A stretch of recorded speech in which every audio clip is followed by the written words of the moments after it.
আসসালামু আলাইকুম। আজকে আমি শেয়ার করতে যাচ্ছি আমার টাইগার মুরগি পালনের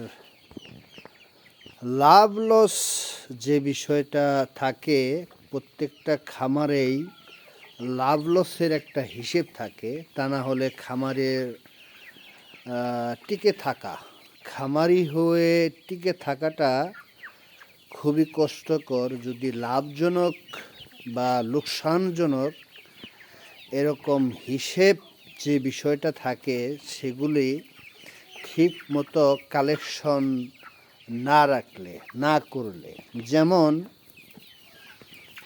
আমি এই ব্যাচটা এখানে যে আছে এর মধ্যে থেকে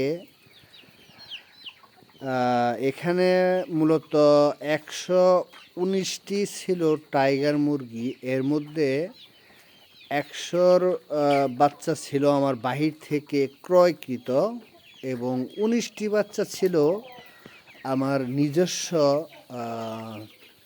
প্যারেন্টস থেকে বাচ্চা নেওয়া, অর্থাৎ ডিম থেকে বাচ্চা উৎপাদনের, বাচ্চা ফুটিয়ে, ডিম ফুটিয়ে যে বাচ্চা উৎপাদন করা হয় সেই বাচ্চা থেকে। তো এখন কথা হচ্ছে, এখানে আপনারা দেখতে পাচ্ছেন কিছু কিছু মুরগি আছে যেগুলো আজকে 44 দিন বয়স, তারপরেও এই যে একটা মুরগি আছে, এটি ওজন কত হবে? এই 200 থেকে 300 গ্রাম হতে পারে, 300 গ্রাম হবে। এরকম বেশ কিছু বাচ্চা আছে। এরপর এখানে আমি আপনাদেরকে দেখাচ্ছি, এই যে একটা বাচ্চা আছে, এটা কিছুটা বড়, হয়তো 500-600 গ্রাম ওজন হতে পারে এটা। আর এখানে মূলত আমার যে মানে মানে বলার যে বিষয় সেটা হলো, এখানে বড় কিছু কিছু মুরগি আছে। যেমন এই যে একটা মুরগি আছে, প্রায় 1 কেজি 1100-1200 গ্রাম হয়ে গেছে। এই যে একটা মুরগি আছে, এই যে একটা মুরগি আছে, মোটামুটি বড় আকারের। এই ব্যাচের মধ্যে এগুলো হলো বড়। তো এগুলা যে বিষয়টা হয় সেটা হচ্ছে সম্পূর্ণই আমার নিজস্ব ইনকিউবেটর থেকে ডিম ফুটিয়ে বাচ্চা উৎপাদনের যে সংখ্যাটা ছিল সেগুলি। এখন 19টা হওয়ার কারণ হলো, এখানে আরও কিছু বাচ্চা ছিল, এগুলো লোকাল মার্কেটে বিক্রি করে দিয়েছিলাম। তো বাদ বাকি বাচ্চাগুলো এখানে রেখেছি। তো এখন বিষয়টা হলো বয়সের যে ব্যবধান, সেটা হলো আমার এই নিজস্ব যে বাচ্চাগুলো, এগুলোর বয়স 2 দিন বেশি, অর্থাৎ 44 দিন 46 দিন। এই যে এরকম এই যে মুরগিটা দেখেন, এটাকে মূলত প্রাইমাউথ নামের যে ব্রিডটা আছে সেই ব্রিড থেকে সম্ভবত হবে। অনেকেই টাইগার বললেও চেনে, পরিচিত। তো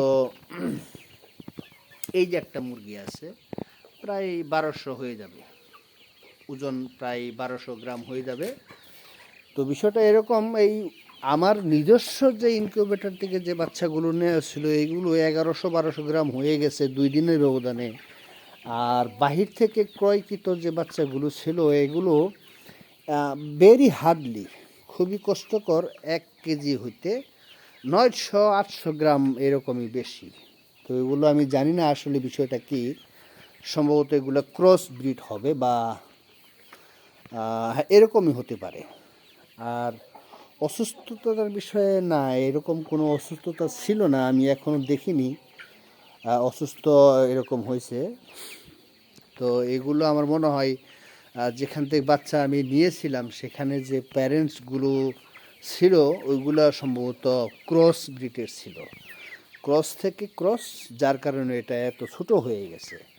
এটা তো কালার বার্ড হওয়ার কোনো কথা না। কালার বার্ড এরকম না, আমি দেখছি কালার বার্ড এরকম না, আমি দেখছি। এটাও মূলত টাইগারেরই একটা আগার আসে, কিন্তু এগুলো টাইগার 100% যে বলে টাইগার, সেটা না।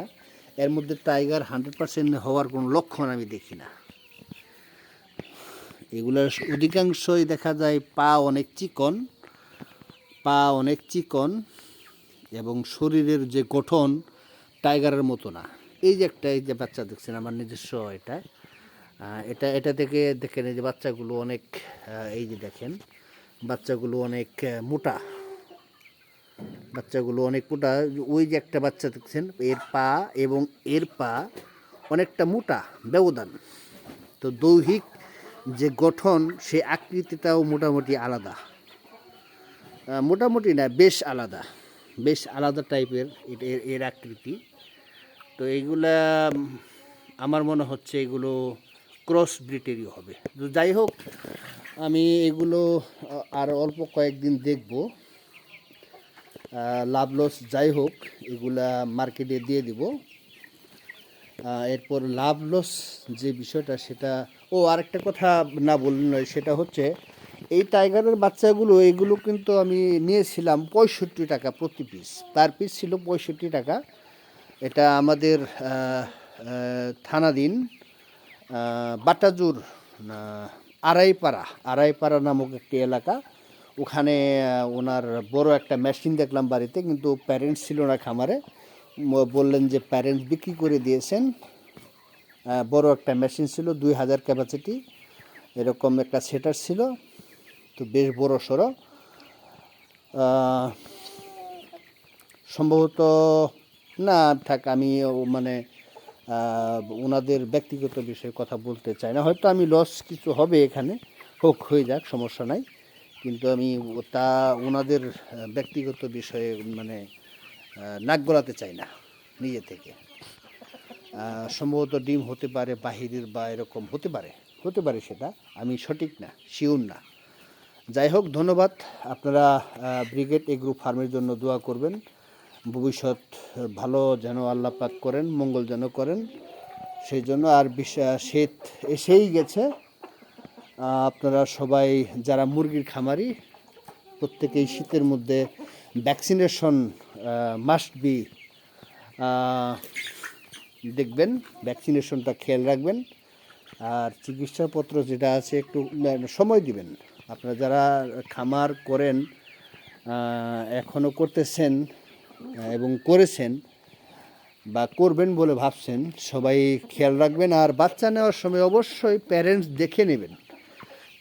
দেখে নেবেন যে ওনার যে প্যারেন্টসগুলো, সেই প্যারেন্টসগুলো 100% পিওর ব্রিড কিনা সেটা দেখে নেবে। সেটা যে কোনো জাতেরই হোক, পিওর ব্রিড দেখে নেবেন। মানে এগুলার যে ব্লাড লাইনগুলা এগুলা মানে 100% সিকিউর হয়ে এরপরে আপনারা সবাই আগাবেন ইনশাল্লাহ। আল্লাহ পাক আমাদের সবার জন্য মঙ্গল উত্তম উপহার রেখেছেন। পরিশেষে এটাই বলবো, আপনারা সবাই ব্রিগেড এগ্রো ফার্মের জন্য দোয়া করবেন, ভবিষ্যৎ ভালোর জন্য। সবাইকে ধন্যবাদ।